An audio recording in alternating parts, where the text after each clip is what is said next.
1 até o verso 4. E eu quero fazer um combinado com você. Enquanto eu estiver pregando, gostaria que você estivesse orando. Ou seja, em conexão com o céu, para que a mensagem alcance o objetivo pela qual foi designada. Vamos lá? Atos 5, de 1 a 4, diz assim. Estou usando a Almeida Revista Atualizada. Se tiver alguma diferença do texto na tela, é questão de tradução, tá bom? Mas o sentido é o mesmo. Vamos lá. Entretanto, certo homem chamado Ananias, com sua mulher Safira, vendeu uma propriedade. Verso 2. Mas em acordo com sua mulher, reteve parte do preço, e levando o restante, depositou aos pés dos apóstolos. Então disse Pedro: Ananias, por que encheu Satanás teu coração, para que mentisses ao Espírito Santo, reservando parte do valor do campo?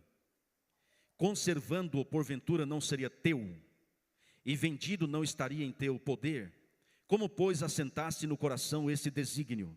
Não mentiste aos homens, mas a Deus. Até aí. Se você observou bem, o apóstolo Pedro, ao conversar com Ananias, usa alternadamente as palavras Espírito Santo e Deus, para nos ensinar uma grande verdade bíblica, que o Espírito Santo é Deus. Primeiramente, Pedro pergunta: Ananias, por que encheu Satanás teu coração para que mentisses ao Espírito Santo? E no final do verso 4, Pedro fala assim: você não mentiu aos homens, você mentiu a Deus. Ou seja, mentir ao Espírito Santo é o mesmo que mentir a Deus. Por quê? Porque o Espírito Santo é Deus. E sendo Deus, não tem começo e não tem fim. Ninguém nunca criou o Espírito Santo. Ele nunca passou a existir, ele sempre existiu. Ele é Deus eterno, assim como o Pai e assim como o Filho. E todos os atributos do Pai e do Filho, o Espírito Santo também possui. Deus, Pai e o Senhor Jesus é onipotente, onisciente e onipresente. Amém? O Espírito Santo é onipotente, onisciente e onipresente. Ou seja, pode todas as coisas.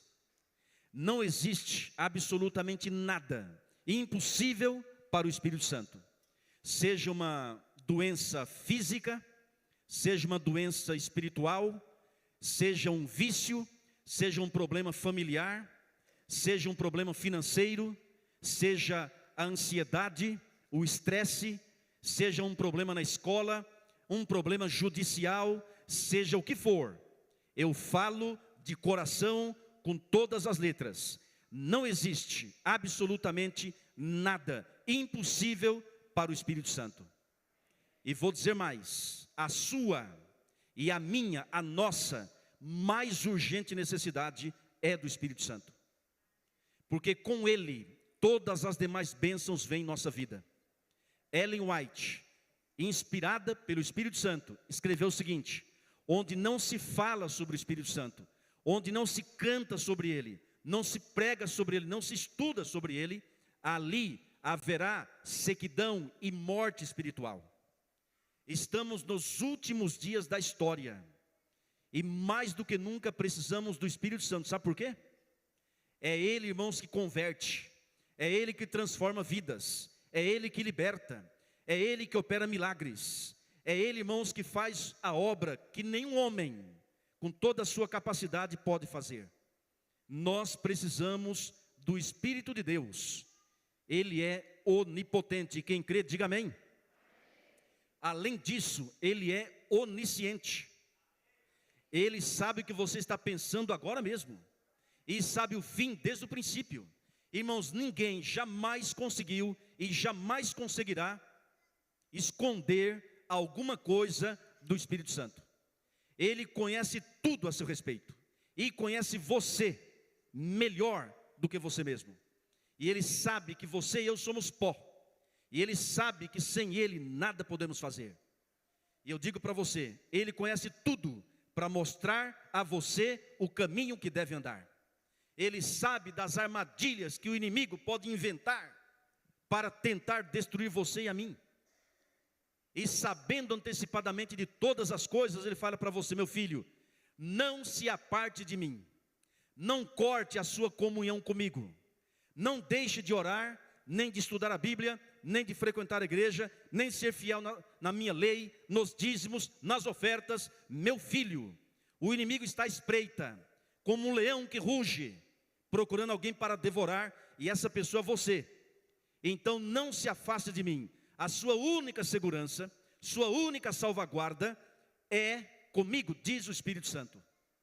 Amigos, entenda o que estamos falando. Ele é onisciente, mas também é onipresente. Amém? Amém? Amém? O Espírito Santo está aqui, mas também está com seu pai, com a sua mãe. Ele está agora tocando no coração de alguém que você está orando. Eu gosto de contar histórias. Não é o fim ainda, viu, gente? Não coloca o fundo musical ainda não. Mas um dia, irmãos, numa região desse planeta, um rapaz se afastou da igreja e foi para o mundanismo. Numa sexta-feira à noite, ele se envolveu com várias mulheres. Na hora de pagar, ele percebeu que estava sem dinheiro, esqueceu a carteira em casa, e na época não tinha Pix. As mulheres acionaram os traficantes e o levaram para um local chamado local de desova, para morrer. Mas ainda deram uma última chance, porque ele implorou. Ele disse: eu preciso que vocês me deem uma chance para ligar para o meu pai, e eu tenho certeza que ele vai me tirar daqui, ele vai pagar. E os bandidos disseram: ok, mas é o dobro agora. Ele disse: não tem problema, meu pai vai dar um jeito. E eu sei que nessa madrugada, meu pai está orando por mim. E foi dito e feito. Pai, ligou ele, não me pergunte nada.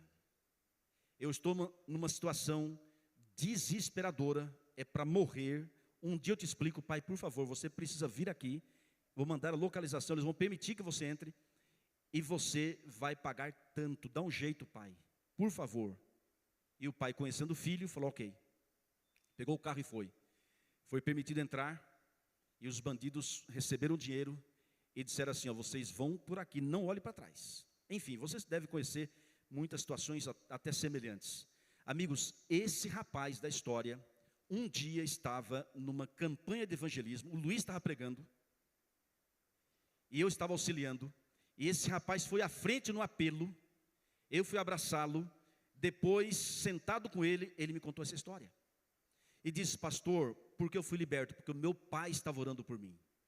E o Espírito Santo, por sua graça, estava lá para me abençoar. Esse rapaz foi rebatizado. Hoje está firme na fé, para a honra e glória do Senhor. Irmãos, quando você ora pelo seu filho, por sua filha, Deus envia o Espírito Santo. Porque é Ele que toca o coração. É Ele que proporciona mais uma chance para essa pessoa que porventura esteja afastada nas drogas, nos vícios. O Espírito Santo, irmãos, é onipresente. Ele está em todos os lugares ao mesmo tempo, embora há certos lugares que ele não aprova, mas se for necessário ele entra para retirar o seu povo, o seu filho, sua filha das trevas e levar para a sua maravilhosa luz. Você está aqui nessa noite como fruto do trabalho do Espírito Santo. Irmãos, ninguém é batizado como essas 4 pessoas se não for a obra do Espírito Santo. É Ele que opera milagres. E falando em obra do Espírito Santo, abra a sua Bíblia fazendo um favor. No livro de Gênesis, o capítulo 6, por favor, e o verso 3. Gênesis capítulo 6 e o verso 3. Presta atenção nesse verso. Gênesis capítulo 6 e o verso 3. Então disse o Senhor: o meu espírito não agirá para sempre no homem, pois este é carnal, e os seus dias serão 120 anos. O contexto aqui é o dilúvio. A situação da época estava cada vez mais pior. A situação da violência e assim por diante. Quer ver? Você está no capítulo 6. Vamos para o versículo 5 em diante. O mesmo capítulo 6, o verso 5. Viu o Senhor que a maldade do homem se havia multiplicado na terra, e que era continuamente mal todo o desígnio do seu coração. Então se arrependeu o Senhor de ter feito o homem na terra, e isso lhe pesou no coração. Até aí. Irmãos, a situação estava tão complicada que Deus havia se arrependido de ter feito o homem na terra. É claro que esse arrependimento do Senhor Deus não é o meu arrependimento nem o seu. Você e eu nos arrependemos, sabe por quê? Porque eu sou um pecador, nós somos pecadores. E arrependimento é tristeza pelo pecado cometido e abandono do mesmo. Agora, Deus nunca pecou. Deus é perfeito, Deus não erra.